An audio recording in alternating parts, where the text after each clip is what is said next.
hands to. We're gonna find the money in the soil. Y'all ready? Yeah. Okay, so this is kind of different pieces from what I've learned in my years of farming at Big River Farms. And Matt, as he mentioned, I have been a solo farmer, just me, myself, and I working out there and building a farm business. So when I started, I really just a little, background about me. I didn't have any farming experience. I grew on community gardens, so I was knowledgeable about growing food. So not only was I learning how to farm on a larger scale than I ever had before, but I was having to learn the business of growing food and selling food, which is farming. So that's how I say the difference to me is growing food is much different than farming. There's no comparison. And why is that? Because one is a business, farming, and one is not. You're not going to rely on just growing food for yourself or someone else in your living expenses, right? You're not living off of your growing food, but you are living off of farming, right? You want to make it your living, your lifestyle, your way of income. So how do we do that? These are some things that I've learned. I'm going to take a lot of personal numbers here, examples of my farm, because I think that is most helpful in trying to relate. So I want y'all to be able to kind of relate of, what I've done, what I've learned, and then you can incorporate it into your personal business. And so we'll go from there, okay? So that's why I've had like a couple different outlines here of what we're gonna focus on. So first I'm gonna start from the end goal and we're gonna work our way back, okay? That I think is a very realistic end point to start thinking about your business from year to year. Yes, you have goals for that certain year that you're in, but you have a long-term goal of having your own land, having your own farm. Probably, that's just what we're gonna focus on in this class anyway, so that is our end goal. And how long will that take? What are the steps to get there? Well, it's gonna all kind of vary between what your farm is versus someone else's farm, the operations. But we're gonna start with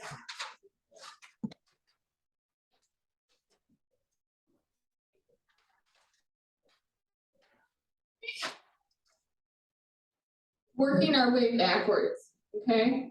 And in this book, y'all have some printouts from this book in your materials that Matt and Leslie printed. And I found this book to be very helpful if you want to take a picture of it or write down the name, go for it. But it talks all about working backwards in your farm finance goals, what your end goal is, what number you need to be at, and how to get there.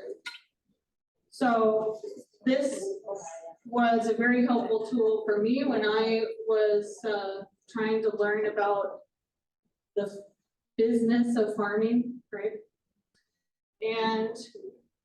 But it also was not super relatable because a lot of the people in it already had farms. They already owned land, and then they were talking about their goals. So I was like, okay, where's the missing piece here? And so that's why I thought it could be really helpful for me in sharing what I've learned with y'all, because I could kind of fill in the gaps of like maybe what this is missing from starting out at Big River Farms. And I do not have my own land, but I have an understanding of where I need to go, what I need in order to get that. Right now I'm taking a year or maybe longer off from farming. But that's because I understand my numbers of what I need to have. And I am going about it in a little bit of different way. So if we work backwards, yeah, you have a question? Sorry, is that book available? I mean, I could then or, No, you have to buy it on your own. okay. Yeah. And that's your response. I feel like it's every farmer's responsibility. Every business person's responsibility is to educate yourself about business and about finance.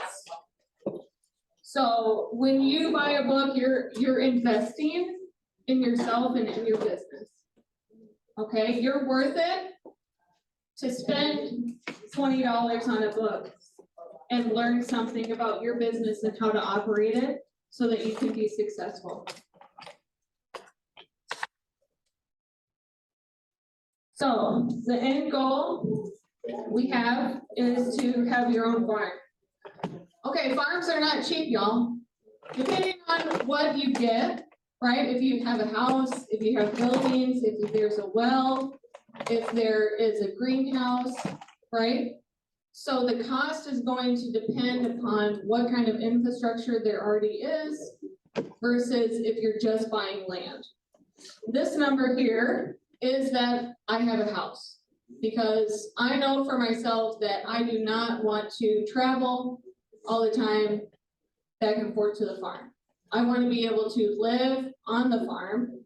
I want to be able to have buildings, have structures, greenhouse, packing shed, cooler, barn, all of that available on my farm. I don't want to have to rent a cooler from somewhere else and travel and all that, right? I want everything all together in one place. So $650,000. Now you're probably like, what in the hell?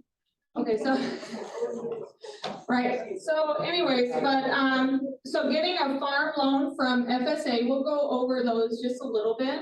I'm not, you know, I've talked to people in FSA about these, and that some of the stuff is in your packet as well. If you have more questions, those people's names and emails are also in your packet, and they're very helpful, and email them and ask them questions. Start talking, start investigating.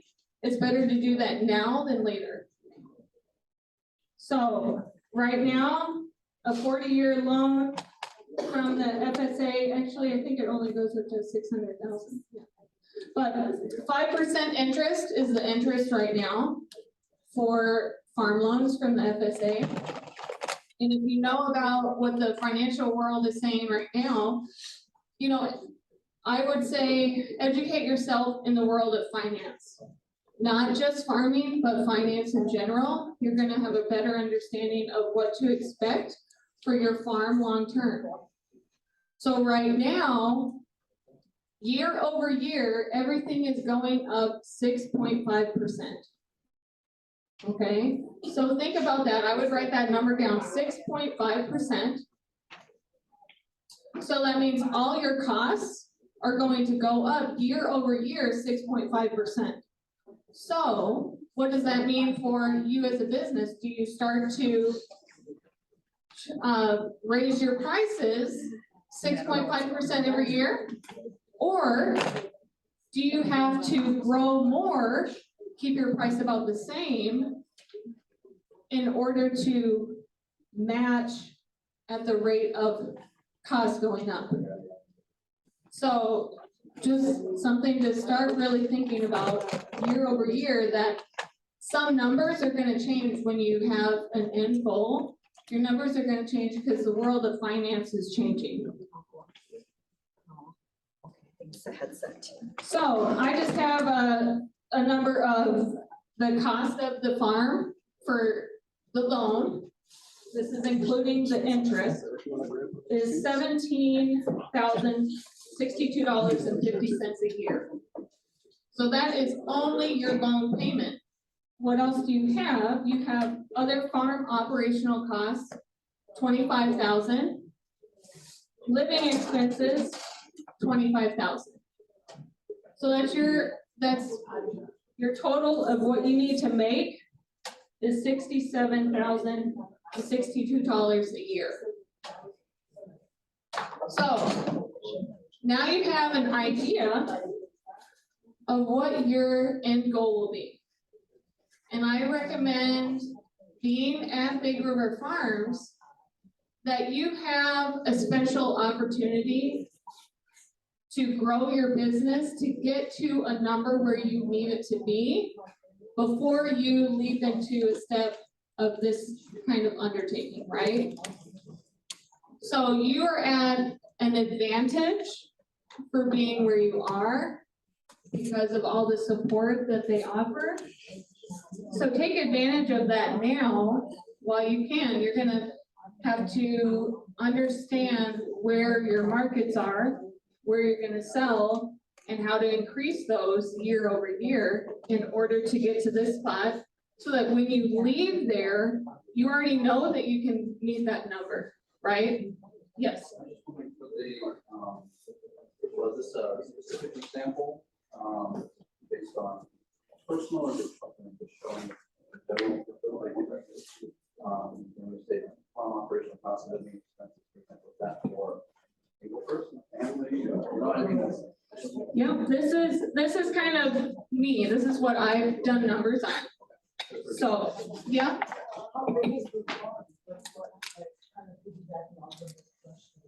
Sure. So I'm looking at about 20 acres at least.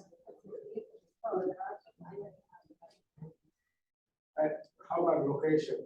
Because closer to the metro, price per acre is a lot higher. Yeah, and Minnesota is one of the highest out of any state in the 50 states of price of land. So you're gonna pay more here.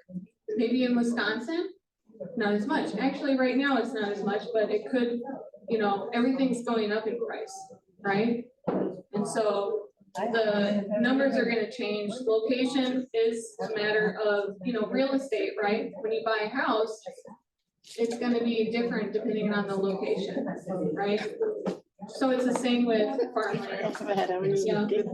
So do your investigation, think about what you want long-term and see what that is now. But also keep that in mind that everything is going up in price. So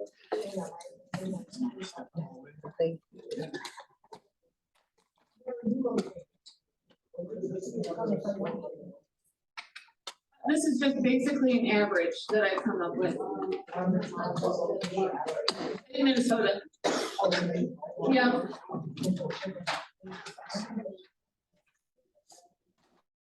Okay, so now we have like an end goal of the 67,000, right? Okay, so I'm just gonna share with y'all my numbers from year to year, okay? And I'm like, okay, well, how would I reach that number of the 67? So, year one, I was on a quarter acre. I sold at 2 farmers markets and it made $4,000. It pretty much broke even that year. Pretty much broke even every year. Okay, year two, I made 5,800 on a half acre. I sold at 3 farmers markets and I created a value added product with it, which is juicing the produce that I grow. Year number 3, 23,000 on 3/4 of an acre. I sold at 1 farmer's market. I had a CSA, sold to the LFET, made the juice, and restaurants. Year 4, 21,000 on 3/4 of an acre. Actually, at least 1.5 acres, but half of that was cover crop and the other half was production. So I'm just counting the production here in this. Sold at 1 farmer's market, CSA, juice, LFET, other food banks, the Big River Farm CSA, and restaurants. Okay, so we have 16 beds for a quarter acre. So this is how I'm breaking it down, okay? 16 beds for a quarter acre. I made $250 per bed that first year. Then the second year, I had 32 beds in my half acre. And I came to $183 per bed. Then we have the third year, $479 per bed. And then the fourth year, this is 64 beds total is an acre, but it was $437.50 per bed. Yes, Those amounts are how much it costs per bed, or? this is not the cost per bed. This is me doing a very simple equation of what are the number of beds that I have for the acreage that I was growing on, taking my total number and dividing that by the number of beds. So 23,000 divided by 48 is 479. This is just the cost that I made per bed. I'm not talking about profit. No. That's gross. Correct. This is gross. Okay, so this is just a way that for me, and in what I'm sharing with you, there's a lot of ways to do different equations. This makes a lot of sense to me. Because of needing the 67,000, I'm like, okay, if I average all of what I did the previous years, divided that by 4, because I got four years, right? Okay, it comes to $337.25 per bed. So what does that mean that I need to reach this goal? How many beds do I need if I'm making the $337.25 per bed? I need 3 acres. I need to grow and produce on 3 acres. Does that make sense? At 198.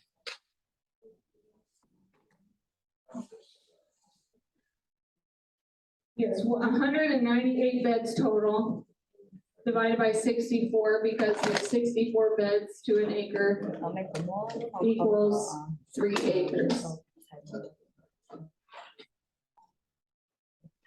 Does that make sense, y'all? Yes.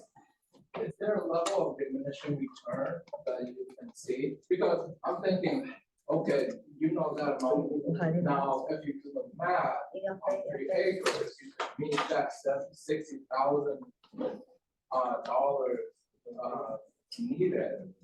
But is there a point where you might be thinking, well, the more I sell, doesn't necessarily mean that the more people buy.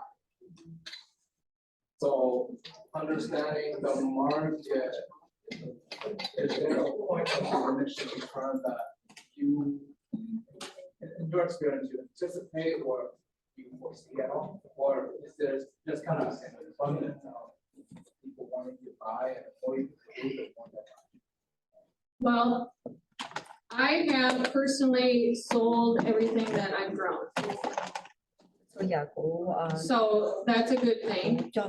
It takes many years to be able to build a clientele, right? And so I believe that it's best to have multiple avenues of selling. And when you're starting out, to experiment with a lot of different things, to then understand what you're really good at growing, to then see if you want to focus in a certain area too. And if you don't have the market to sell, no, you're not going to reach that, right? But that's why I'm saying take advantage of being at Big River Farms right now and build that clientele while you're there. Like that's I saw that as my job as a business owner was to build my clientele, because if I don't have that, I'm not gonna be able to keep my business going year to year, right? And another thing that I will share with y'all is all of this went right back into the farm. I didn't pay myself anything. But what I learned from speaking with a lot of small business owners, when you start out, no matter what kind of business it is, and I talked to a hairdresser, I talked to a CPA, I talked to a restaurant owner, a lot of different people from different areas of business. Like, no, I didn't pay myself either of those years. But that is, you sacrifice until you get to a point where you can. So I don't see that as a negative whatsoever, because what I see here, yes, the 21 went down from the 23, but starting at 4 and getting to 21, like that's pretty damn good for one person. I feel pretty good about it.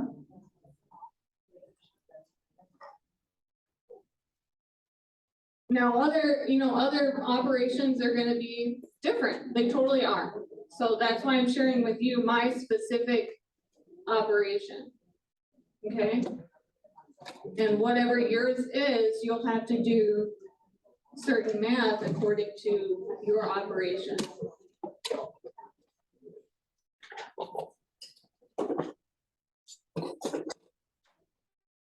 Any questions? Yes. Were you doing this full time or was it a part-time effort? So the first year I worked full-time and I farmed full-time. I do not recommend that. Yeah, so my total hours of working were 80 to 90 hours a week on a 1/4 acre. So that's only 16 beds, but it was a lot of work. So you have to think about that. You have to think about what kind of time you have, your time management, for sure. And this is kind of off topic, but then I had to change how I did it. I knew after that first year, one, I knew that I had to stand out or I was gonna get lost in the business, because I was like, it is so highly competitive out here. And it really is. So you're at a farmer's market, people have 12 other farmers to buy from. Why are they gonna buy from you? Why? You have to give them a reason to buy from you. So my juice that I added that, I was like, I'm gonna stick out and I'm gonna have a value added and I'm gonna do juice, because I was already helped to start a juice company. So I knew juice already. So, it's good to do something that you know about, that you love, and incorporate that. So that's what I did. My second year was my hardest year out at Big River Farms. I had major crop loss all over, and I thought it was my fault, and realizing actually it's the soil health. The soil needs a lot of care, and it needs to be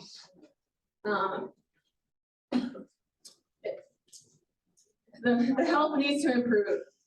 So also just, keep that in mind when you're out there, like not everything is in your control. You're doing your hardest, you're asking questions, you're trying to learn. I learned a lot that second year about looking at the soil and where I plant before I plant. Because it was such a bad year for production. So, yeah, going back to your question though, I worked during the winter and I saved up enough money in the winter that I could focus only on farming. My second, third, and fourth year, that's how I did it. I work a lot during the winter. I'm farm planning and taking classes like y'all are. And I'm saving, not spending hardly any money. So that when I'm not working a W-2 job, I can still pay for my rent, my food, my utilities, my gas, etc. To be able to live on, so that when I start farming out on the land, I would stop my W-2 job in late May, which is kind of going a little long, because if you're getting in the dirt, you know, mid-May or early May, depending, starting in the greenhouse in March, you're doing 80 hours a week, starting in March then, right? So your farm year, time management wise, starts when you get in the greenhouse. That's when it really vamps up. So anyways, that's how I structured it, is then the second, third, fourth year, worked a W-2, multiple jobs in the winter, saved up a lot, did not work a W-2 during the summer from June through November. And then I started up the W-2 into November, beginning of December every year. How many years of farming did you have prior to? 0. Oh. How many years of the growing the food did you? 6. And you mentioned 80 hours of that.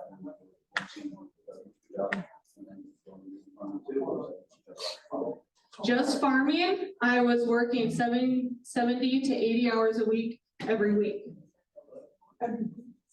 Yes. So first year, 80 to 90 hours, second year, 80, third, 80, fourth, 80, and that's just farming, 80 hours a week. So that's how I was able, I couldn't do it, like do all these things if I wasn't working though, right? Yeah. Okay, yes.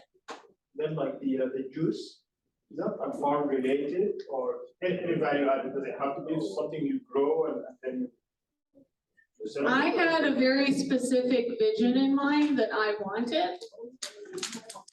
So I wanted something that I already love to do.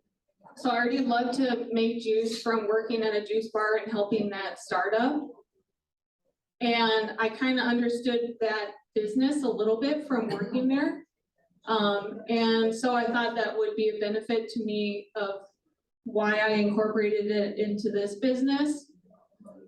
And I wanted to stand out.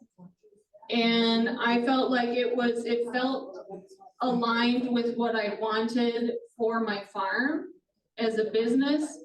I want people to feel good. And I know that you're gonna feel good if you eat good, right? Your brain is gonna function better, your body, emotionally, mentally, everything, right? And so I was like, if people had juice, that's just another way that they can incorporate something really good for them. And that's what I want. I want people to feel good. I want easily accessible things that they can, drink a juice.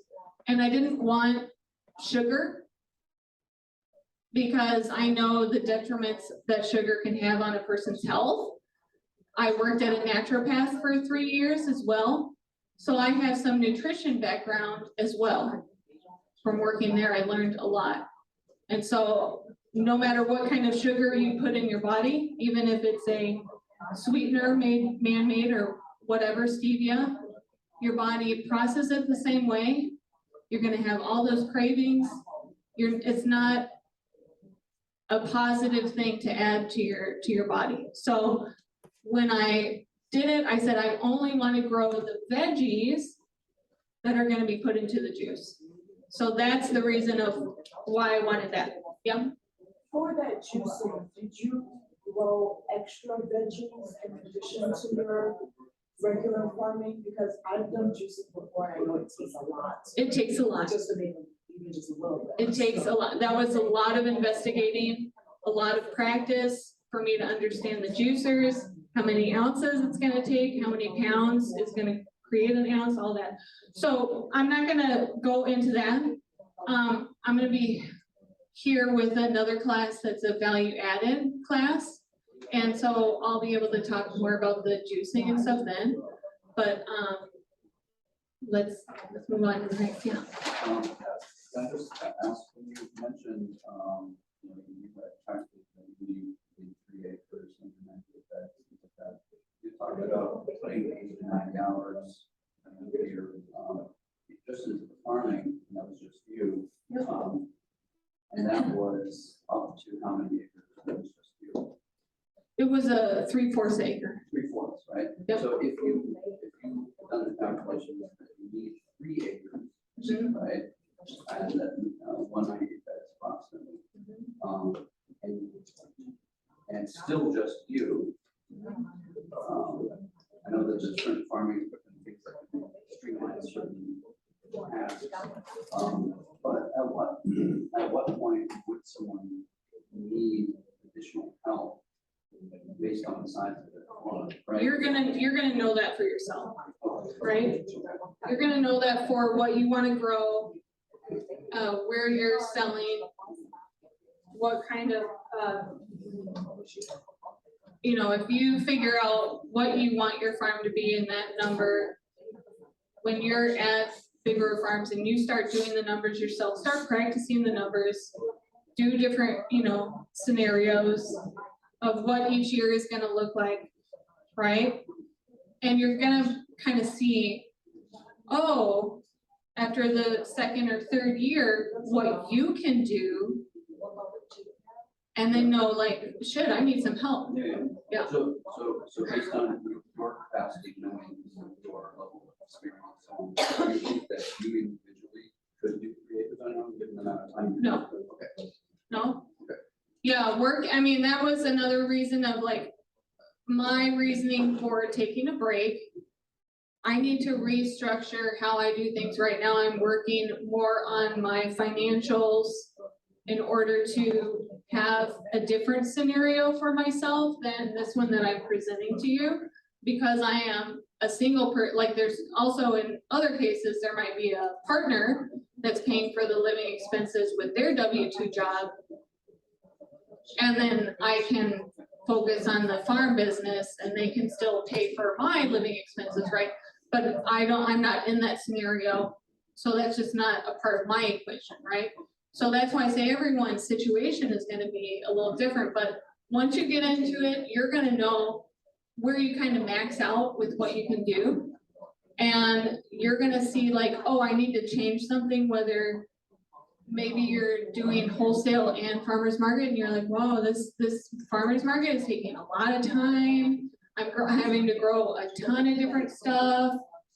And if I just focused on my wholesale and grew like a lot of something, that would be a lot better for my time and my situation. But that's all gonna depend on what you want your farm to be.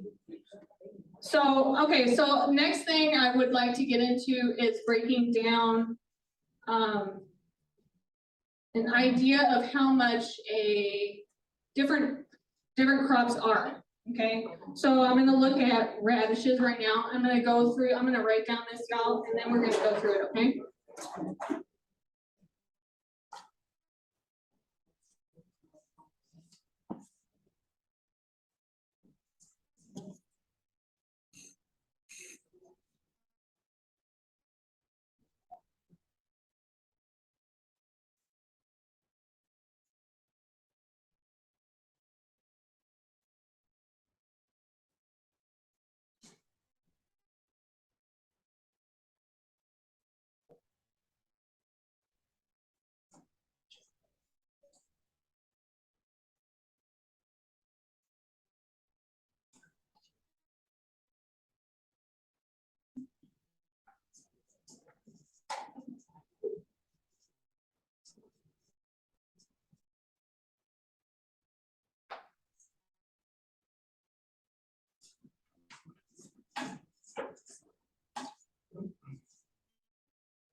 Okay.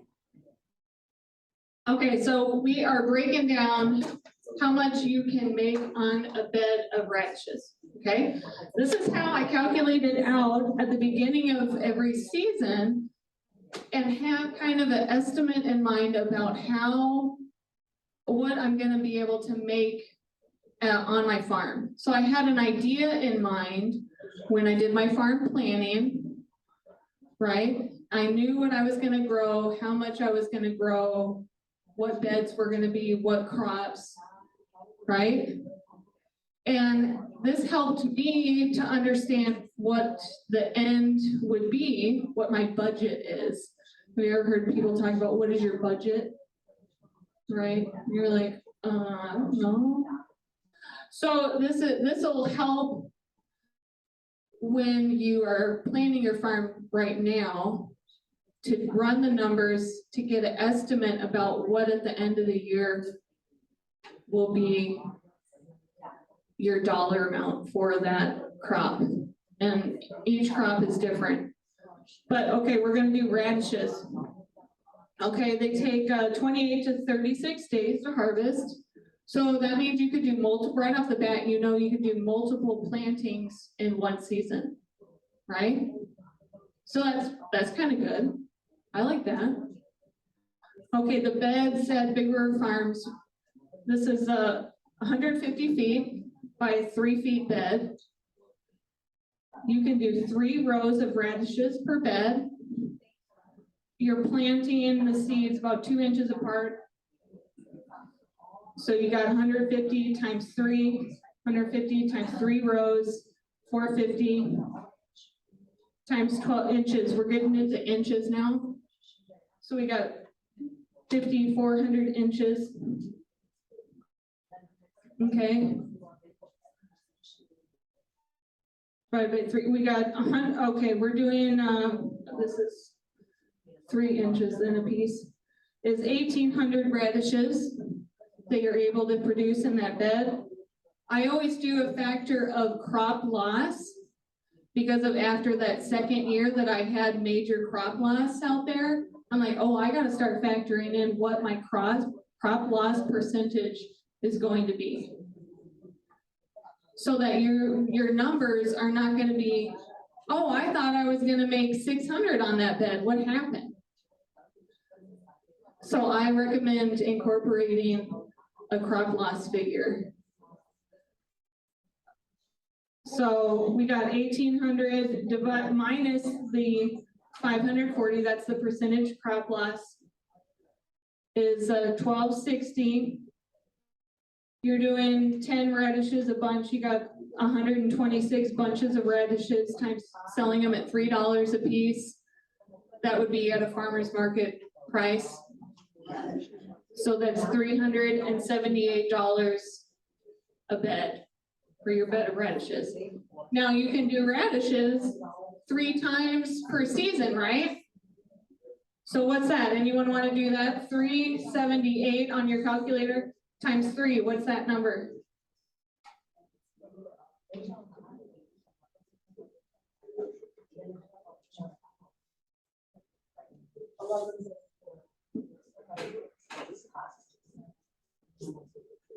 Okay, so that's pretty good.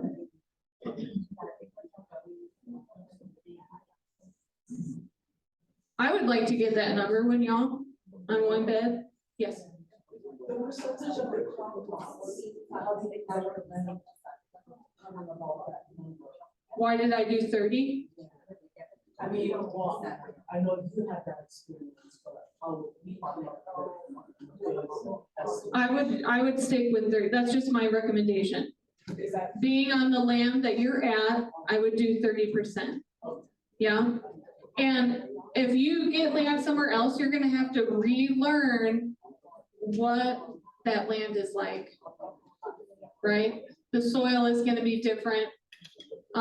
And so it's a huge relearning, no matter where you're growing. Yeah, and that's just part of farming, right? That's, I mean, that's a big part of the business that we have to factor in and understand. I think that's which plays into a budget, right? Plays into how much you can make, is what is the soil like? What's the makeup of the soil? And how much crop yield that you'll be able to produce in that soil. So, okay, so this was my estimate, right? This is my beginning of the year. So let's see what the real production was, okay? And we'll see if those numbers are similar. Okay, sound good?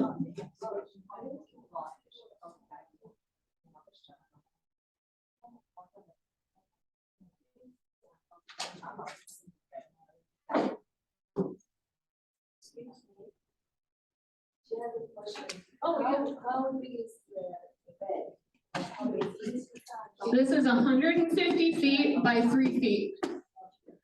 So 150 feet long by 3 feet wide.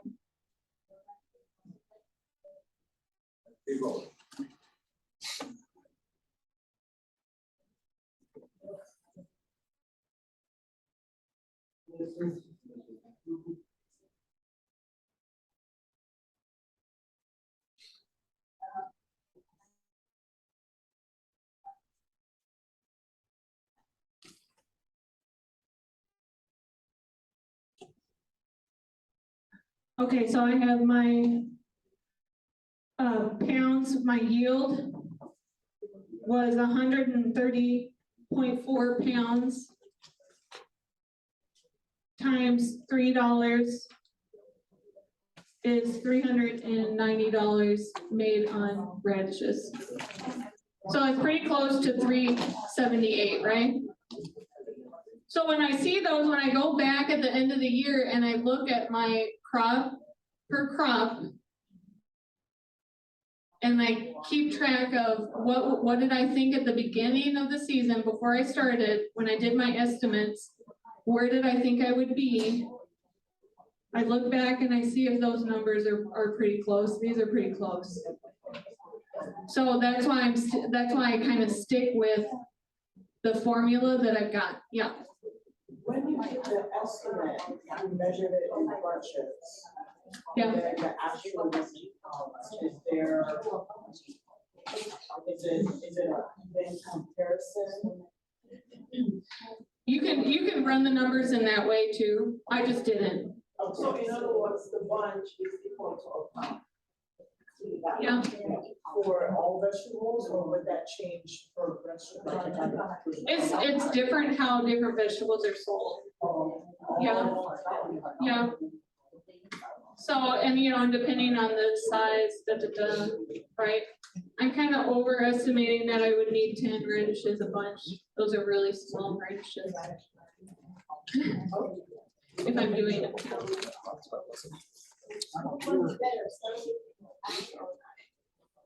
This is the whole goal of this is just to show you at the beginning of the season, if your calculations match your end of the season. So that's what we're focusing on here.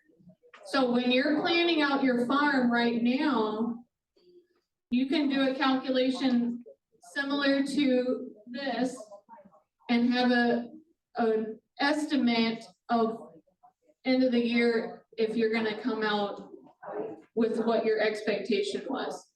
That way you can kind of understand what your budget for the year is, right? Because it's really hard to tell in the beginning of the season if you're gonna sell everything, right? There's a lot of different factors. So this calculation, you can do tons of different calculations.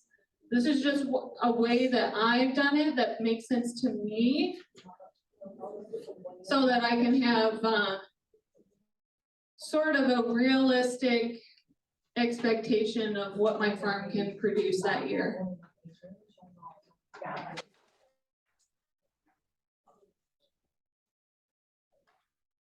So let's see. Another time. Yes. Are there example calculations in this?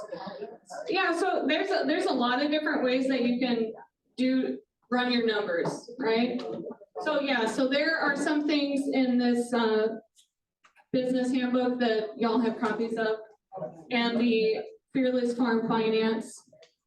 You can learn about different numbers, calculations in different ways, a lot of different places, right? Different books, different people are gonna do the numbers differently. And depending upon where you're selling, your numbers are gonna be different, right? What's the price that you're getting on your product? So I will show you another way here that calculation did not work for me on a crop. So I'll show you another way that I've done it. Okay, and for some reason, I don't know why, but this is just makes more sense. This is tomatoes. We're getting into tomatoes now.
Okay, so I'm starting out with the same way that I kind of did everything before, and I'll show you why it didn't really work with what my end results were. Okay, I think it's always good to learn from things that didn't quite work out right? Like when people say, here's what I wish I knew when I started. This is kind of stuff that I wish I knew before I started. So anyways, I've got the same size bed, 150 feet by 3 feet, 2 beds, that's 4 rows. So 2 rows of tomatoes per bed. Okay, we're breaking it down into inches again. We got about 75 plants per row. I got 900, this is the crop loss, right? Comes to, I should be able to get 630 pounds total. I did not get that.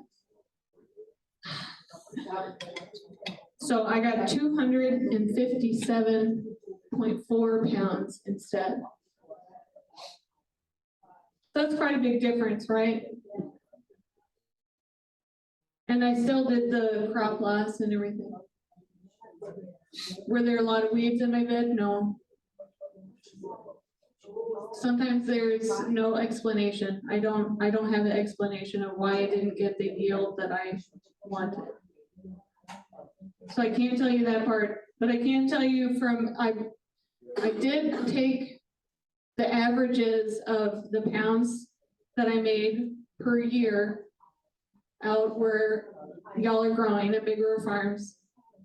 To say, okay, well, what is the average based upon what I've done in the past? To then have a better understanding of, for this crop, maybe it's different. The soil isn't particularly what this crop wants. So many things, so many factors to learn. So that's what actually I go off of. Now I take every year what I got, my yields. I've grown the same. So that's right. I've grown 2 beds, 4 rows of tomatoes. So it comes down to, if I take all those pounds and I'm wanting to figure out how many pounds I can get per plant and then multiplying that. So that's kind of what I use now. This number, doing it this way, is still a little bit higher, 324 pounds versus what I got was 257. But it's a lot closer than the 630. Yeah. So is that an average? Because that's hard to determine though, to know how many farms are going to Sure. So do you just get an average? This is my average of all the yields that I got total. Okay. Yeah, so taking each year that I grew tomatoes and dividing that by the 3 years, what the average was. Okay. So then I So can that's use, actual. yeah, this is the actual down here at the bottom, correct, yeah. Okay. And then I can, when I do my new year, I do the per plant yield because it'll help me understand like, oh, do I want to increase my tomatoes? Maybe I want to do 3 beds. Well, what is that yield then, right? So then I take the number of plants, time, what would fit in a bed times the number of beds, right? Yes. Partially because of harvesting, so your radishes, you can do it times, the tomatoes, it just takes consistent one, so you're just looking one, as opposed to one. Correct, yes, tomatoes take all season, yeah. Mhm. Good question. So how many months? What was the question? Harvest for the tomato? All season? Yeah, so tomatoes. I wrote this down. I wrote my yields down here. So my harvest time for my tomatoes was July 27th to September 27th.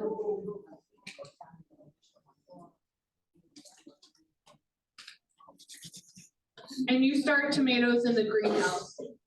So that's why it takes all season. Yeah. And so that's just another, you can do even a calculation on the time that you're able to harvest from a plant, right?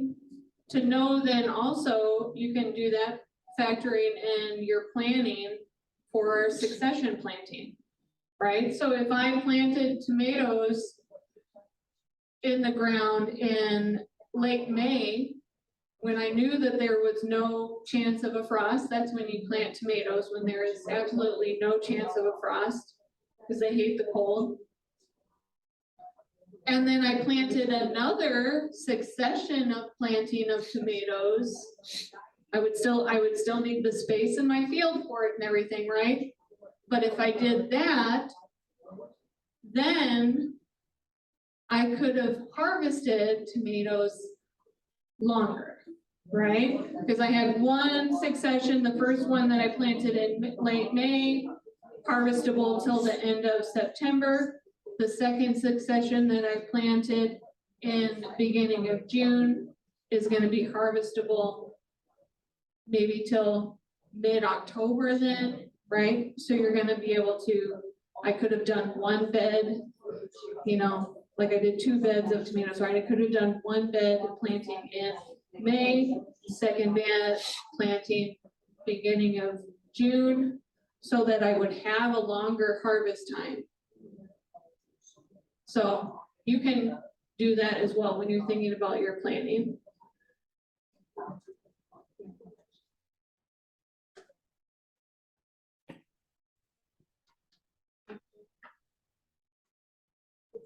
The last crop that I wanted to go over here is zucchini. Who loves zucchini? I love zucchini.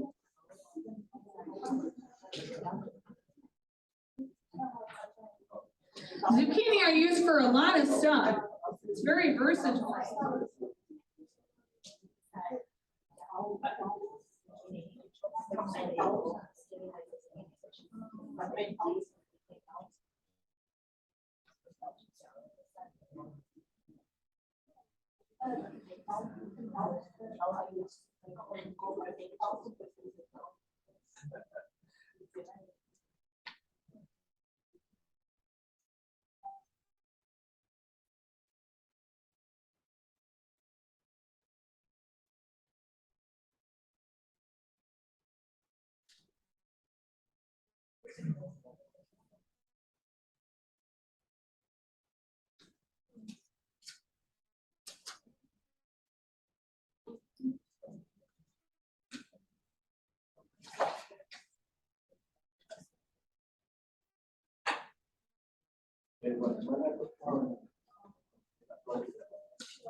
Good question.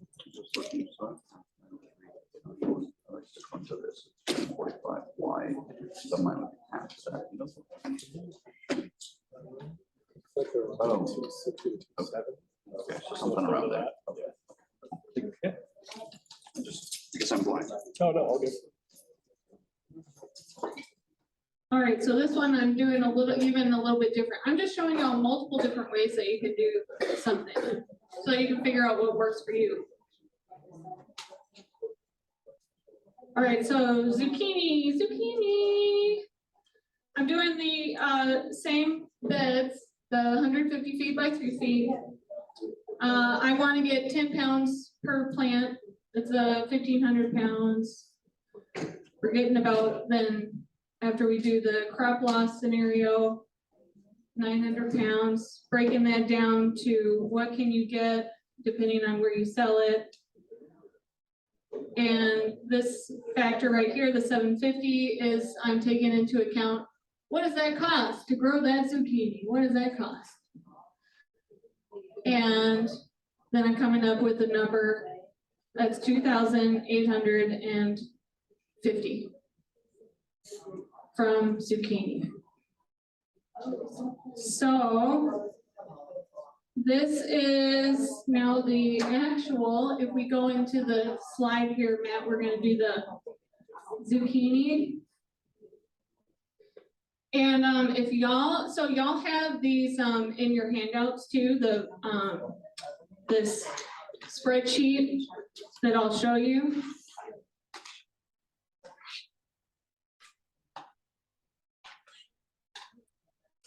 Zucchini. It should have its own song, I think. How do I move the crosshair over? Oh, yeah, just a touch. Okay, so I had a total yield of 1,119 pounds of zucchini, and that's the 2 beds.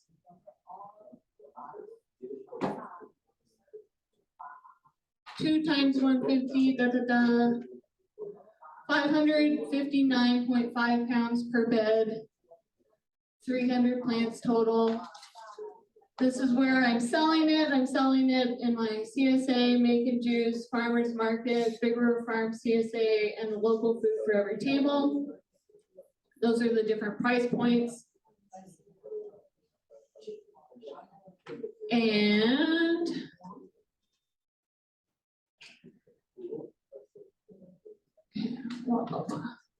then I'm breaking everything down as we go along. I want to see if I made a profit on it then at each place that I sold. Does it make sense for me to keep producing zucchini and selling it where I'm selling it? Okay, so this is an example here.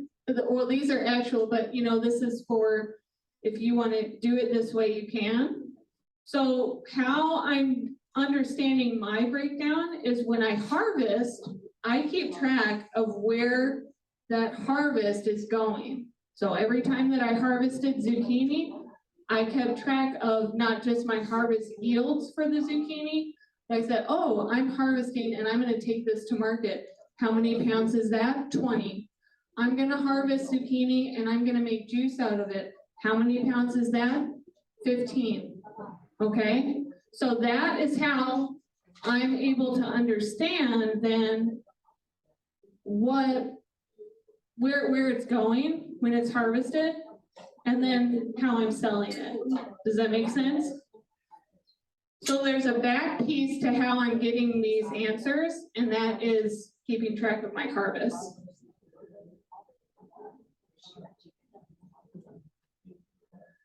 Okay, so as we can see, the breakdown of the CSA income, I made $287.06 on zucchini. All right, cool, I'm making a profit on zucchini.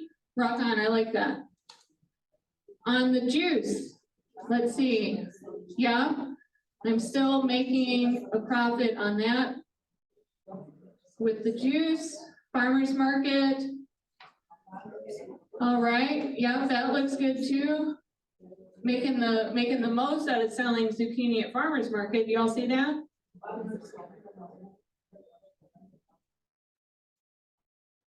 And now here we're coming into, so the way that I did, backtracking a little bit, the way that I did the breakdown of costs is I took all my expenses from the year and I divided that by the beds. And going back to the same thing that we started out with, right? How much money can you make per bed? So I'm keeping that same scenario of how I'm doing my numbers across the board, right? So however you break down your numbers, keep it the same across the board, then you're going to be able to understand if you're meeting your marks a lot better. Whether that, if you have a, if I said, oh, I'm just gonna do my numbers by yield and that's it. And then later on I do a different number and it's by the bed. It's gonna be, right, it's not gonna, you're not gonna come out with the numbers that are gonna help you understand your business then. Does that make sense? Okay, so I did that, I divided that number, right, of the cost for my farm this past year, divided by the number of beds, how many zucchini beds I had, and then I added in the seed cost for each specific crop to be able to see what the cost was for that crop, to be able to produce that crop.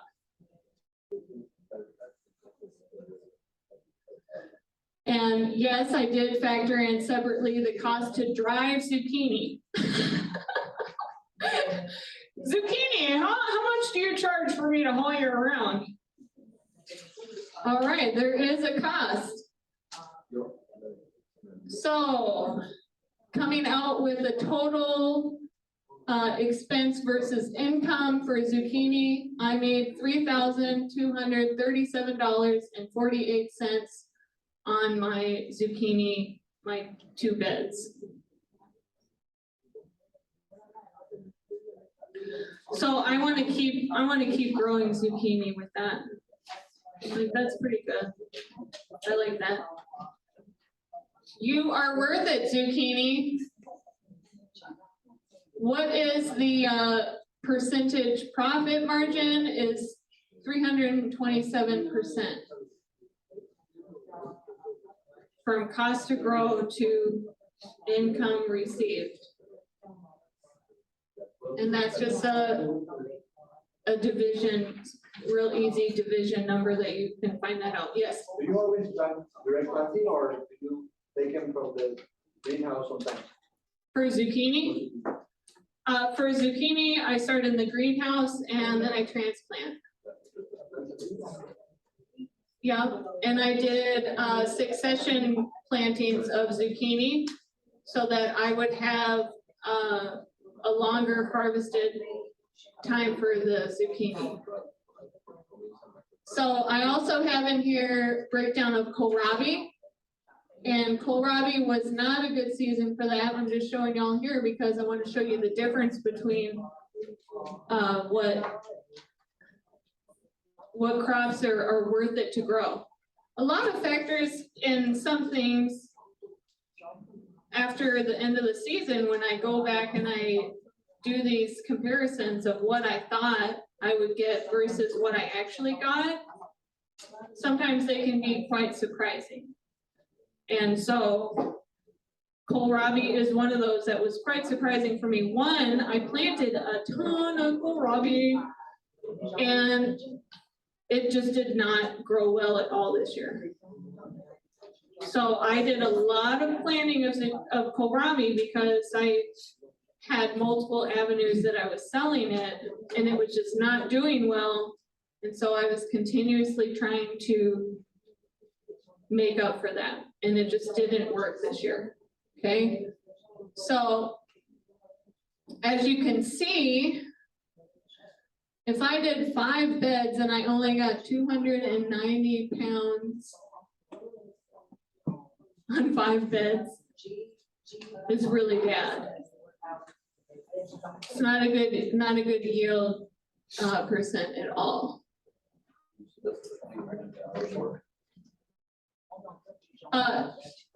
Yeah, that's total. I just each thing that I do, I just want to remember how much was the total cost that I put into my farm this past year, 24,000. And I made the 21. So I lost 3,000. So but this total cost is what I'm doing to factor in this. So I always want to remember, like, oh, I got to do the total divided by, right? And I'm doing the hours because I want to remember that separate, and I'm doing the gas cost. The cost of gas, it was close to $8,000. So that's why I say, oh, my end goal is definitely to be able to have a place where I live on my farm, because then I don't want my gas to be $8,000. I'll tell y'all, so a real kind of wake up call for me this past year was a farmer next to me at Market, and he's been farming for 12 years. And he said to me, we were just talking about, different expenses, I can't remember exactly how we got onto it, but it was like, oh yeah, gas, and we were talking about just gas prices, I think, or something. But anyways, I said, yeah, well, last year I spent $6,000 on gas. So, this next year, with gas going up, and this is based on mileage, this is not price of gas, right? Because in your taxes, you got to keep track of your miles, and you get 58 cents per mile. So this number is what you get on your taxes. This is not actual pay at the pump number. Okay, but he said, wow, I spend on my farm loan to pay for his farm $8,000 a year. And I said, wow. So like I could be paying with this gas money, I could be paying a farm loan, like real wake up call, right?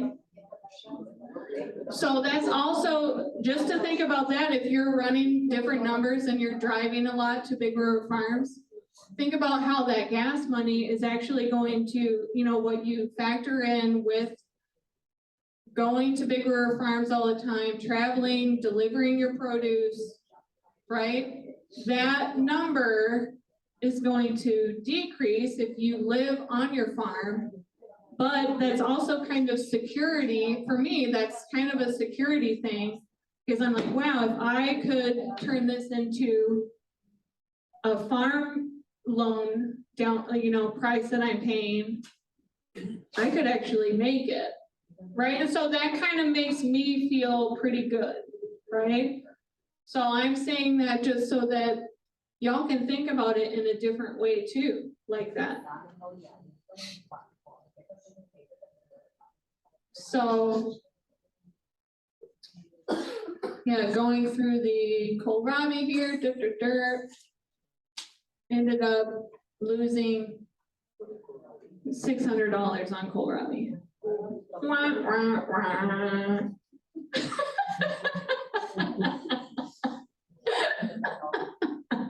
Oh, dang it, kohlrabi, dang it. All right, and then we got tomatoes here.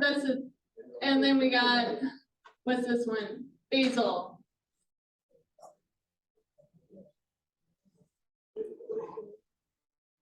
So yeah, so y'all have all these, if it is helpful for you to follow, keep track. At the end of the season, you can do your own breakdown of every crop to be able to see what crop is profitable for you to grow versus what was not profitable for you to grow. Yes. Based on your experience so far, how have you made adjustments when it comes to crop planning? 'Cause I know that some crops, like you said, maybe 30-day harvest, but for others longer.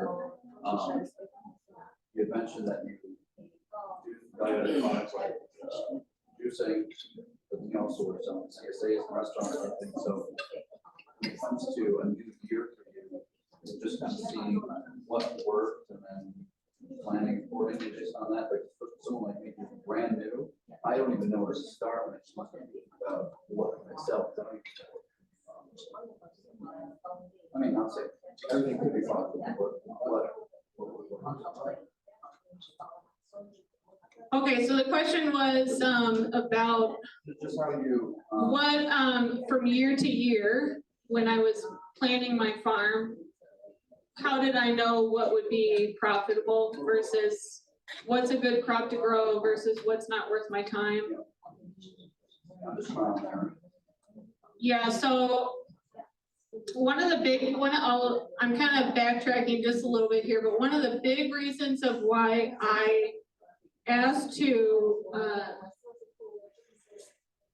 share with y'all what my experience was is because I approached everything in the beginning from a year-to-year basis.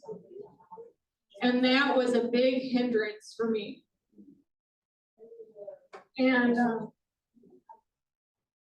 so I don't want that for y'all. I want you to be able to think longer term. And I only just started doing that after my 3rd year. So I will say that first, in thinking about planning, if I would have known some things that I'm sharing with y'all right now, my planning would be different. But to answer your question of how I did it, my planning from year to year. So I'm thinking about what after the 1st year, what went well, what didn't go well, how to improve. So I would ask myself those 3 questions, and I would analyze some different things, some different factors of what can I get a good profit margin on. So like tomatoes, I can get a good profit margin on those. That's why I kept growing them. I don't personally like tomatoes. I like salsa, but that's about it. And, and I knew people really love to buy tomatoes, and heirloom tomatoes specifically is what I focused on because I can get a better price point for those. And it's really easy to harvest and pack tomatoes. Doesn't take much time. I'm not washing those tomatoes, right? Like a lot of stuff, you're washing it, you're packing. So that was a step that I didn't have to do.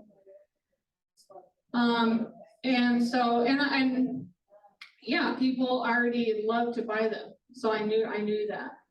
Would you suggest that all of us don't mind, selecting a few that you've done some research, trying it out, and then just seeing how things go and suggest it accordingly? Yeah, so something that definitely was,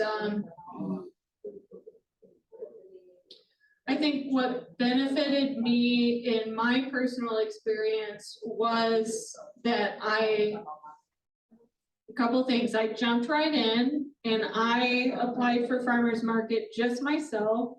I didn't work under the Big River Farms Farmers Market because I knew that I had to build a name and a business for myself. I couldn't be under the umbrella of someone else and build my business, right? So that was something that I'm like, I'm so glad that I did that, even though I was scared as shit, like, am I gonna be able to grow enough for 2 farmers markets? But also I was like, yep, I am, I'm gonna do it. I like made up my mind, right? So that's a huge factor too for me, like, if I make up my mind about something, I am gonna do it. Whether or not, if, like, I showed up at farmer's market and I only had baby kale and parsley to sell, who cares? I was there. Because I knew also that I was learning, and it's a brand new thing for me, even though I had grown food before, brand new that I was selling what I grew, trying to market myself and sell myself to people at market, right? So that was a huge thing that I encourage all y'all to do, is to build a name for yourself, for your business right off the bat. Don't hesitate, don't hold yourself back, go for it. If you don't have a lot, be easy on yourself, you're learning.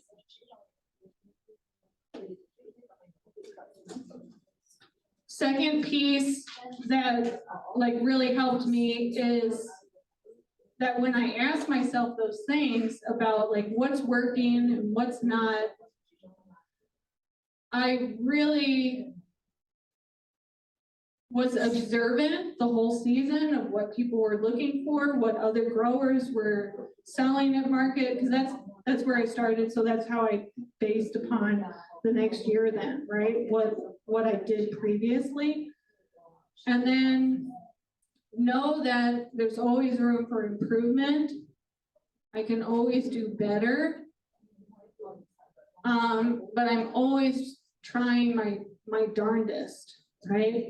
And I was like, I'm asking the other farmers at farmers market all kinds of questions, like asking the market manager all kinds of questions, because she, previous to being a market manager, had farmed her own farm for 8 years. So she was very knowledgeable, and she was one of my biggest mentors my first year. So does that help? You can turn the light back on.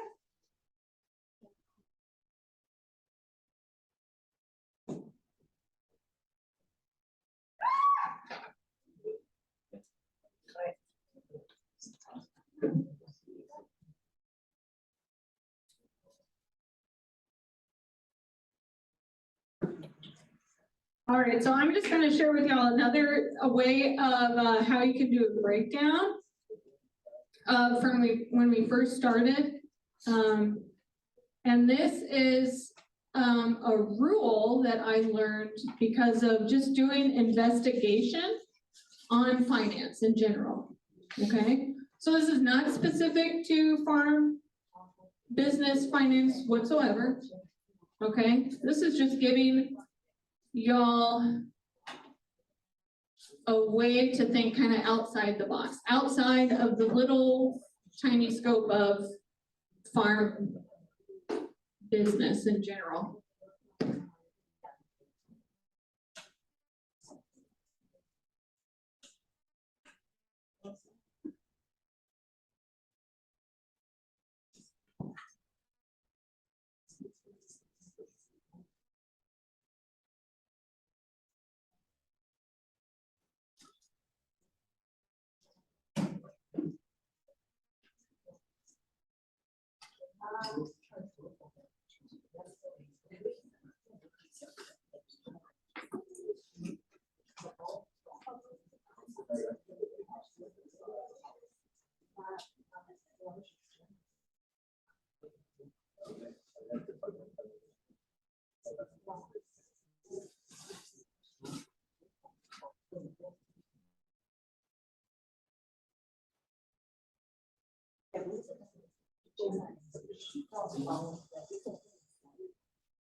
All right, so 1% rule in business is kind of like a good, from what I've read and listened to different podcasts and follow different finance people.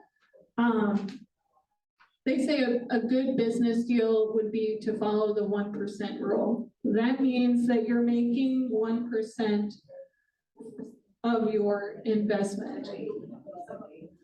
So our investment was the farm of 650,000 to make 65,000 a year. What do I need to be able to reach that number? If we break it down and I do it by acre, I can also think about factor in my farm planning in this way. Instead of doing it the way that I showed you before, this is another way that you can start and figure out each bed.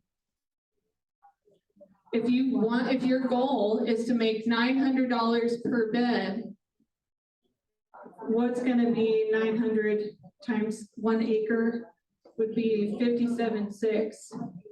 2 acres, 115, 200. Right, so you can plan accordingly. If you have an end number, end goal in mind of what you want, and know the number of beds that you have, you can do that calculation as well. You had a question back there, yeah? You have a question? Yeah, that's make up 10%, 65, 7%, 650, or 1%. What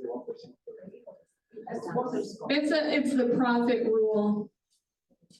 So in order to see if your business is going to make it. So you can look it up, research 1% rule. This 65 is 10%. It is 10%, you're right. That was misleading, I'm sorry. Yeah, that's misleading. This is, sorry, two separate ideas. For y'all to look this up just as an option to understand like a business factoring in the 1% rule. And then this down here is just another way of doing that figure that we started out with. Instead of using a past number, like we did in the beginning, we used a past number of how to get to our goal, right? So all these were past dollar amounts that we made per bed. So this next option of how to understand how to get to a certain number that you want is how much do you need to make per bed? And designing your farm to meet that number.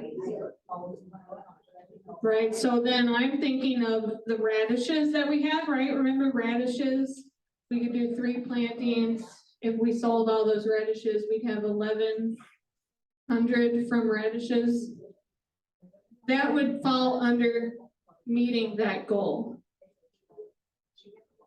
Does that make sense of why I'm bringing this up? It's just another way of having an end goal in mind and working your way backwards. So then you're planning your farm around my end goal to make my farm work is I want $900 per bed. Okay, well, how am I gonna do that? And then you go back to the calculations that we did before per crop, right? Then you can figure that, okay, what crop is going to meet this? And then that's where your focus is. And this is a way to do it if you don't have any previous years, right? Experience that you're going off of. Does that make sense?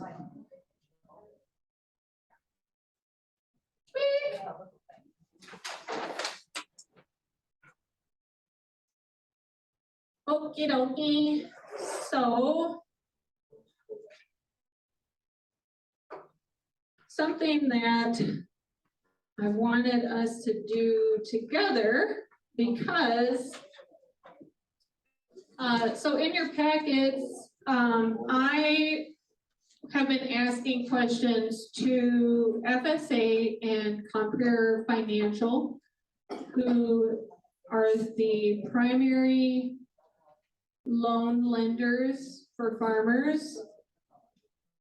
And so we're just gonna go into a little bit of what they are looking for. I'm not gonna dig too deep into it, but in your packet, there's some information from Compare, and the person that I have been emailing, his email is in there. His name is Paul. You can email Paul and ask him questions. And then also the person from FSA, his name is Adam, and there is copies of what we have been talking about, what I asked Adam to explain. Okay, so those are for y'all. The contacts are in there, some little bit of info. And one of the biggest things to keep in mind is what, so they call it different things depending on where you're reading it. Okay, and I actually just learned this the other day from the FSA person, because they kept talking about your cash flow analysis, okay? I'm like, oh, okay, I know what that is. Like in January and February, March and April, I'm gonna have different income coming in, different expenses going out. What's the difference, right? And then at the end of the year, that's what your total is, your, you know, what you made versus what your expenses were, and then the difference. The FSA person said, oh, no, that's not what I mean. And I was like, okay, what do you mean by cash flow then? So they are actually talking about this. This is also in your pamphlet, okay? And this is called a profit loss statement. Okay, so that's why I say sometimes that things are called different things. I don't know why. Compare calls this a profit loss statement. So that's why when I was talking to the FSA person, I was like, oh, you mean profit loss statement? And they're like, so anyways, it's sometimes, you know, I'm just saying that up front, like, you'll have to think about it like, I think that's what it means, but he's calling it something else. So this is what the FSA person spoke with me about. This is what they're looking for. Okay, this is in your packet, and I thought we could go through it together to come up with our own scenario of what we think a profit loss for your farm would be. And what FSA told me is that this factor right here, they want it to be making a profit of at least $1. And I was like, what? I'm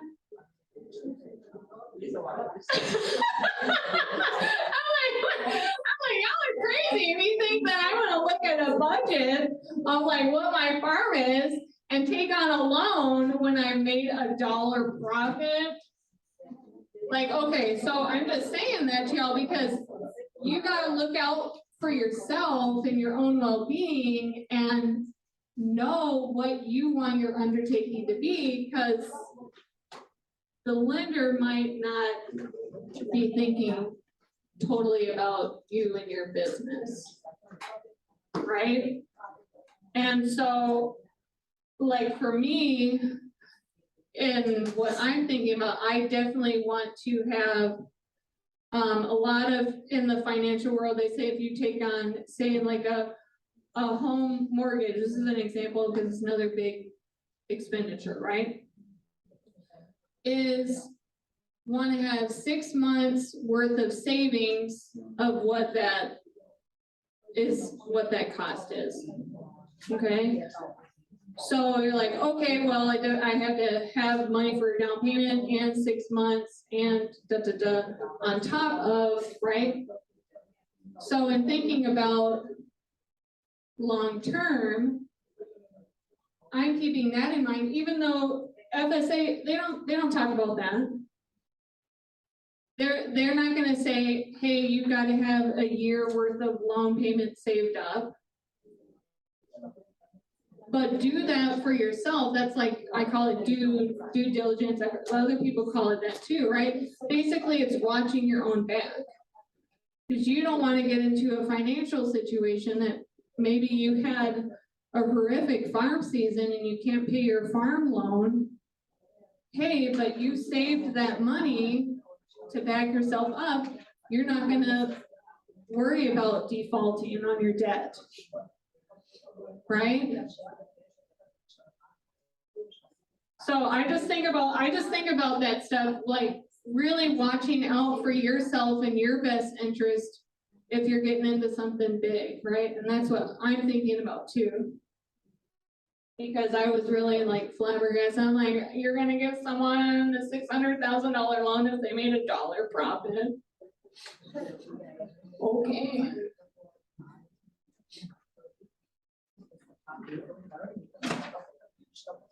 But they do have the best interest rate, so keep that in mind. They have 5% interest rate right now. Right now it is. Right now it is. And that keeps going up, right? So you got to think about that.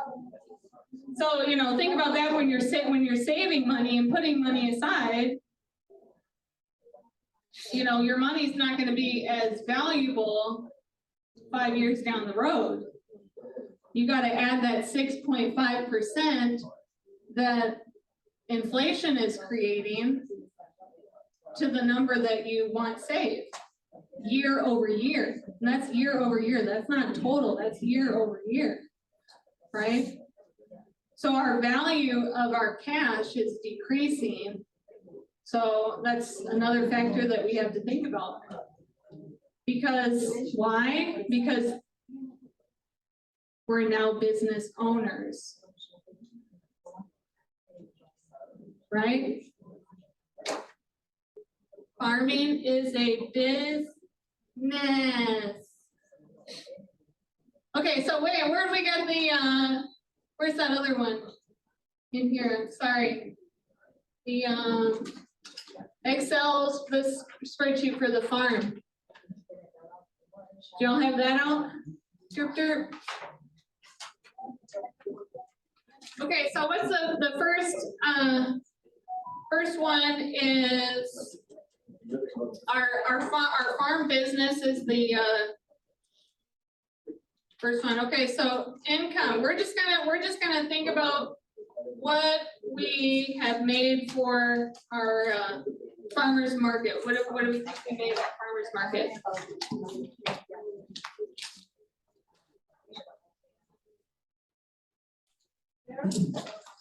Yeah.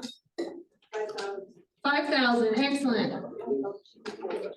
CSA, what did we make on our CSA?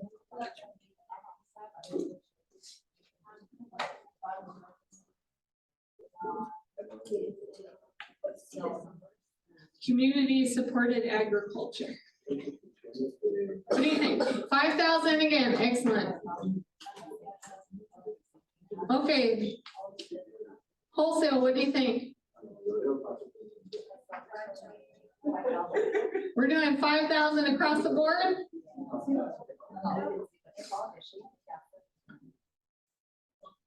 Okay, let's keep it at that. So we got 15,000 for our farm income. What did we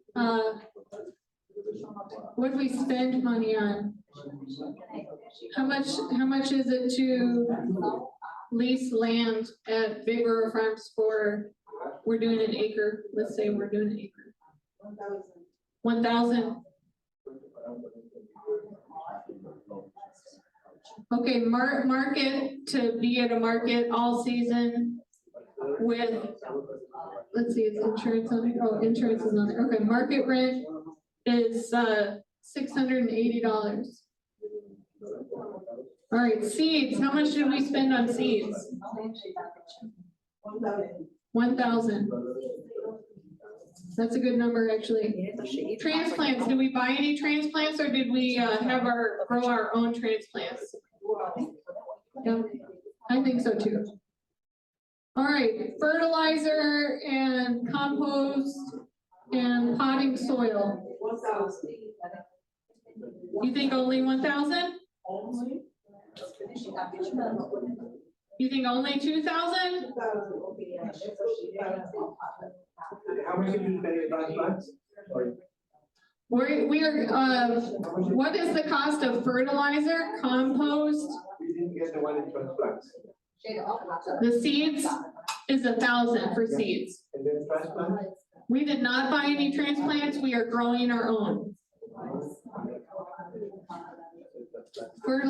Okay, I'm gonna say for fertilizer, compost, and potting soil, I'm gonna say 5,000. Irrigation, how much did our irrigation cost?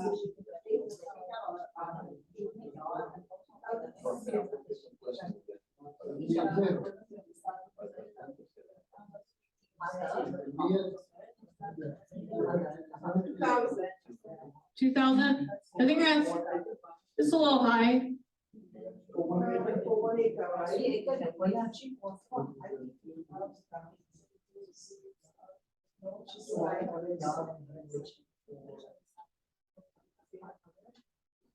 What about 1,500? Is that better? 1,500. Okay. Harvest supplies. So we got harvest boxes, like totes. We got tools to cut our, harvest our plants, rubber bands to band them together.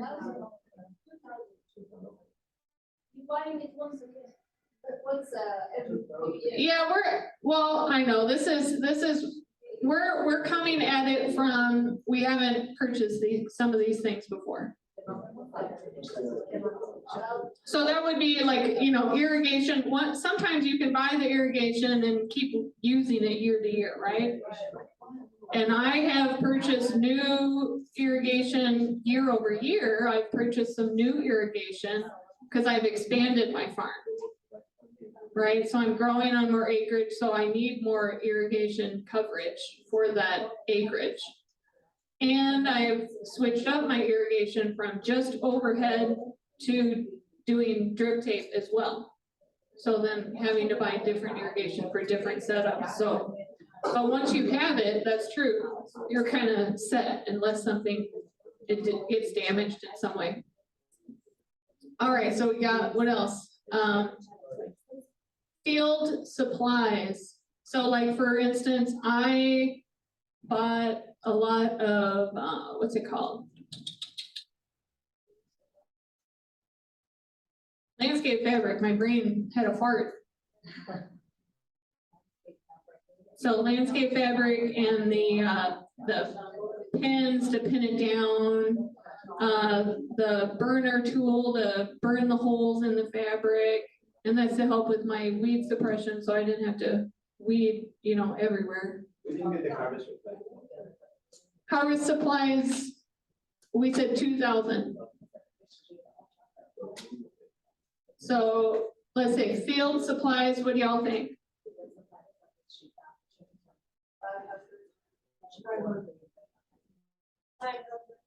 The fabric is expensive, right? The fabric is expensive, so let's say I paid 1,200.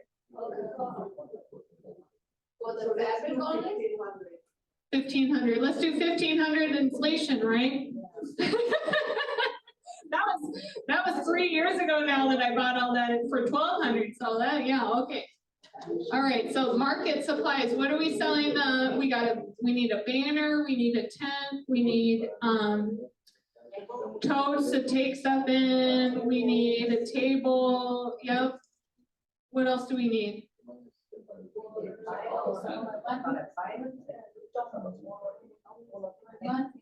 That's 1,500. I'm hearing 1,500, I got 1,600, 1,600 anyone? That's maybe 2,000. I think 2,000 is good. Cause we got, you know, it depends on if you want to, you know, how is your setup going to be? Are you gonna have like little individual trays that you reuse? Or are you gonna have like trays that you can just give to people with the produce, right, bags? And, your, you know, having square or some way that, you know, people can pay with their credit cards and stuff is always good. All right, awesome. So then we got mileage. What do we got for our mileage, you think?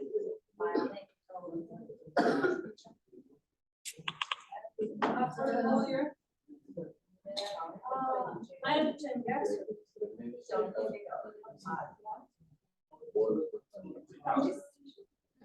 3,000. Do you remember my number for how much I spent on gas?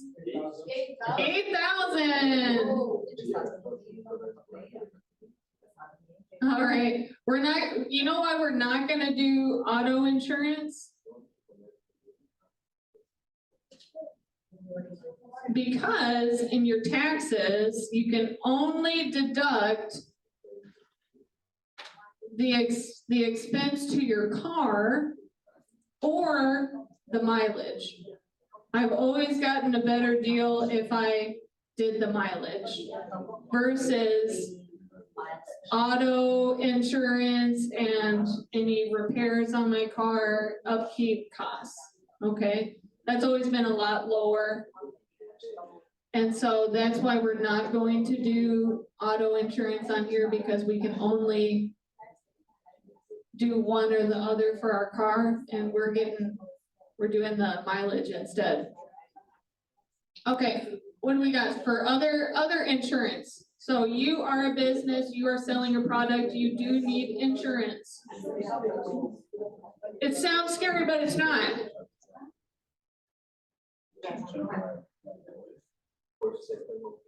Yeah, there's liability, and I can't remember all the, like, parts of it.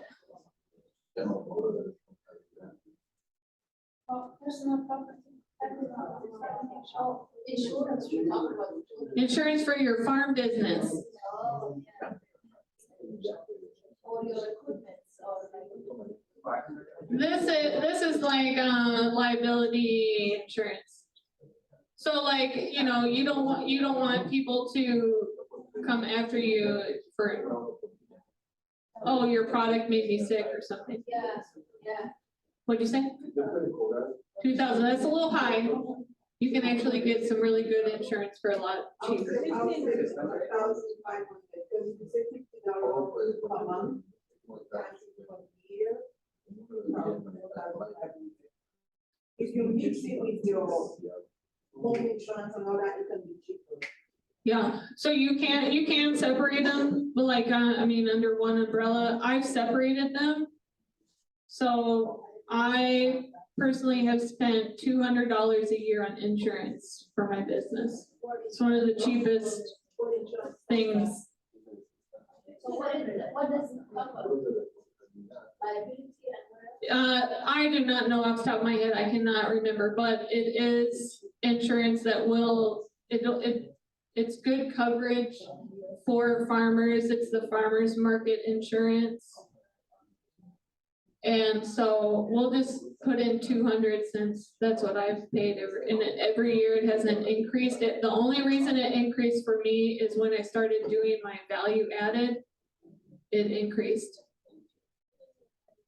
My juice that I started is my value added. When I did that, I had to pay more, but that's still a good price. Okay, labor. Are we paying anyone to help us out at our farm? Why not? Why not? What are we paying them? How often are they working? Are they working part-time, full-time? What do you think?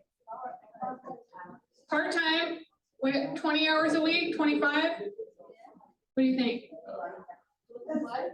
25, okay, y'all someone get out your calculator. 25 times, what are we paying them per hour? 20 an hour. A week. So 500 a week,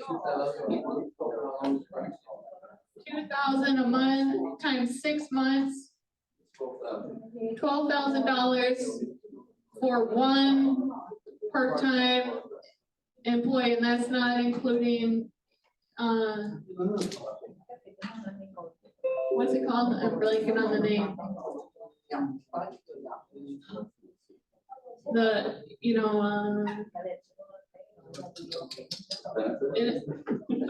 employee,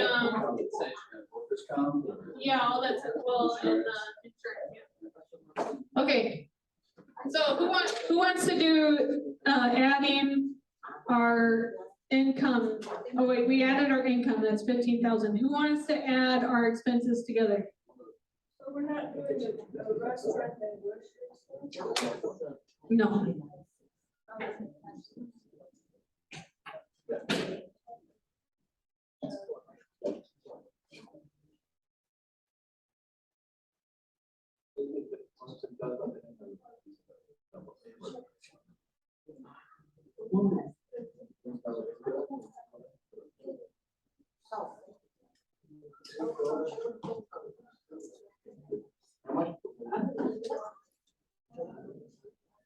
How much per hour? Oh, how much are we paying per hour? $20 an hour. Our total expenses was 33 what? $33,380. How much did we lose?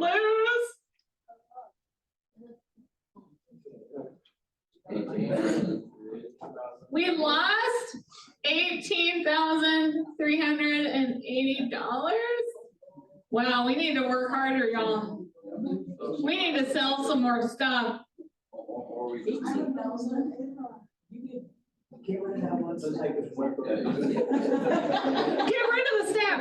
Did you? Okay, so this is a side note. No, that's good. This is a side note that a lot of people, when they're doing figuring out their expenses for their business. So in the world of business, they say never pay with what you are grossing more than 30% on employees. If you're paying more than that, you got to cut back on your employee. Even if you set that out, you're still making 21 every day. But with a loss of 68. Okay. So let's say in this instance, if our personal budget, say we're working all year round then, and we're farming part-time, because we got someone that we're paying to help us, huh? Okay, so now we're moving on to the personal budget side. What is our income that we're getting at a W-2 job off the farm? And we're working all year round. After taxes, what's our take home? 50K. 50K? Does everyone like that number, or should we go down? Does 40,000 work or no? Let's do 40. 40 take home, yeah. All right, other income, we're not paying ourselves with our farm, we're just reinvesting everything from our farm. Looks like we lost money on this farm, but. Okay, let's see. Expenses, what are we paying for our house rent or mortgage or whatever it is? What are we paying yearly?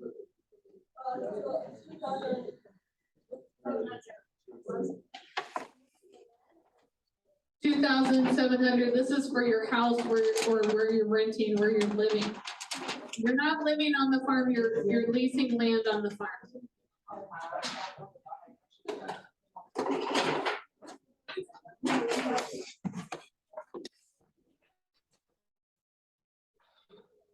$2,000 a year? Oh, 32,000. How much is your? Oh, $27.50 a month? Is, sorry, 33,000? I think you need to get paid more or move somewhere else.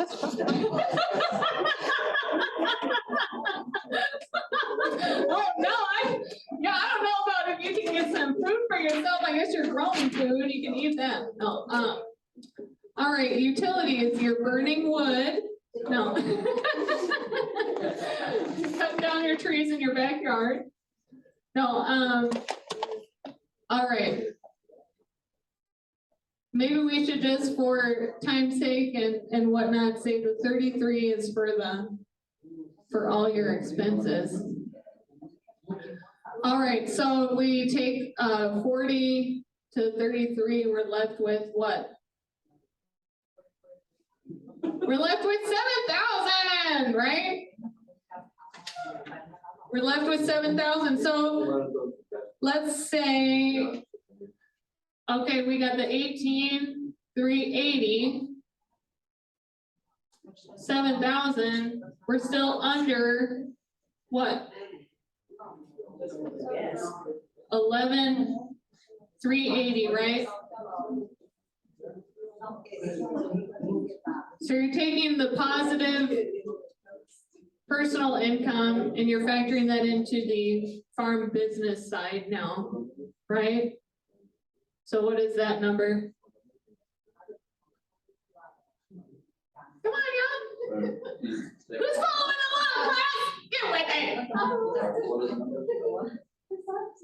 So we're taking do you see what we got from our personal budget was 7,000, right? We're left over with 7,000, right? 12,000 for the employee or the driver?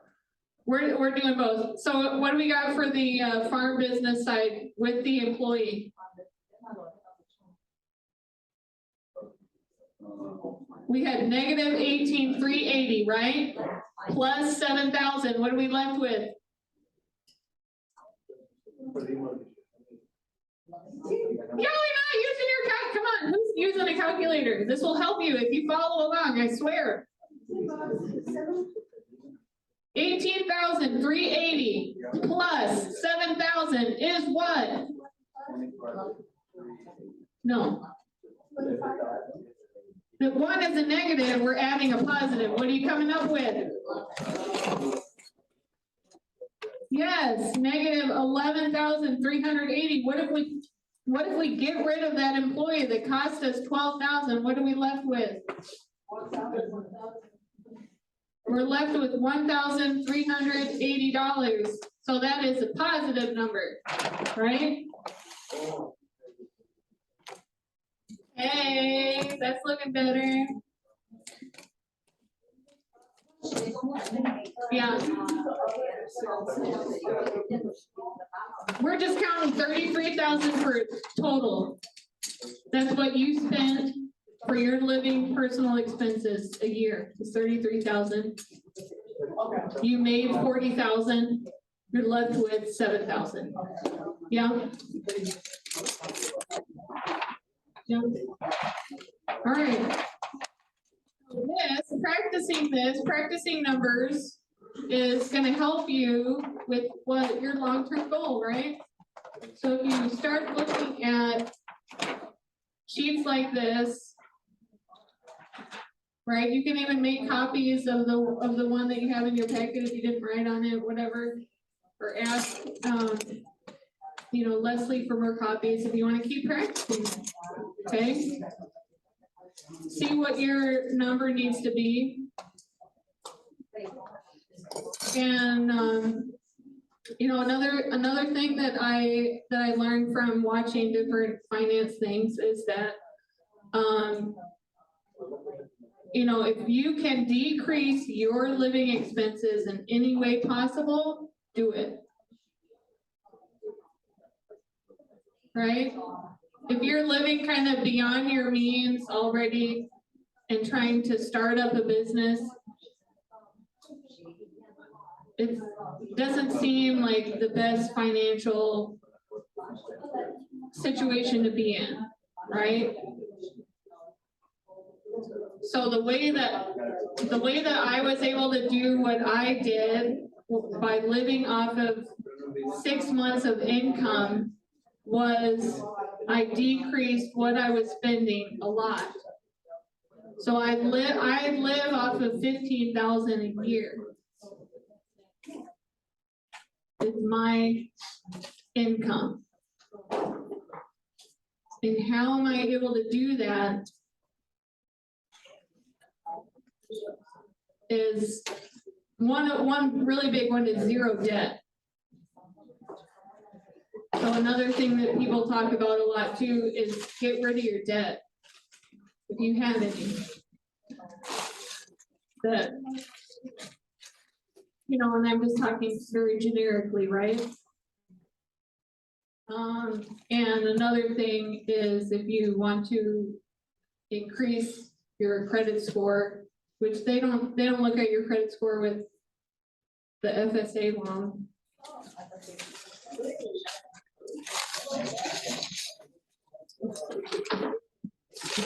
That's why you gotta look out for yourself, right? That's why I'm saying some things that they're looking at, you kind of question like, oh, I only need to make $1 profit. You don't look at my credit, right? Just that's why I say do your due diligence, investigate the world of finance, not just farm business finance, but finance in general.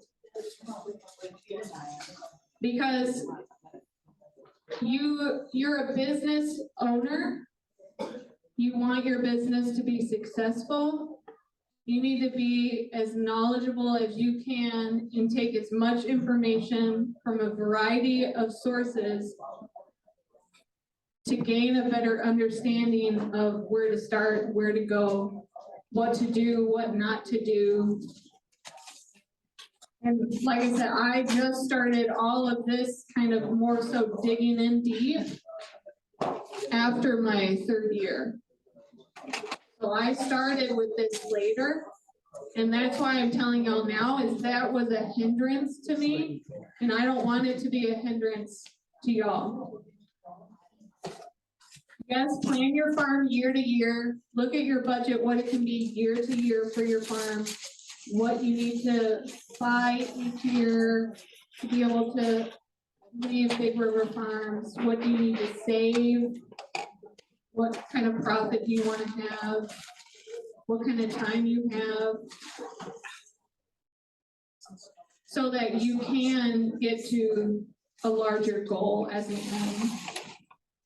So what we didn't get to here is I came up with a couple of scenarios of what in your packet there, it'll say farm scenario 1 and farm scenario 2, okay? And so these are based upon some possibilities of your farm or your operation. And I want y'all, you got some homework. Now, I may not know if you do it or not, but do it for yourself, because anything that you're investing your time in, you're gonna benefit from. If you're not investing your time in doing research and doing your due diligence, you're not helping yourself out. You're not helping your farm out. So if you do different practices, if you work different numbers, you're only going to get better at it. You're only going to understand your business better and better and better each year. You're gonna see where you're losing money, where you're making money, and where your focus needs to be, so. That's it, y'all. Thank you. Thank you.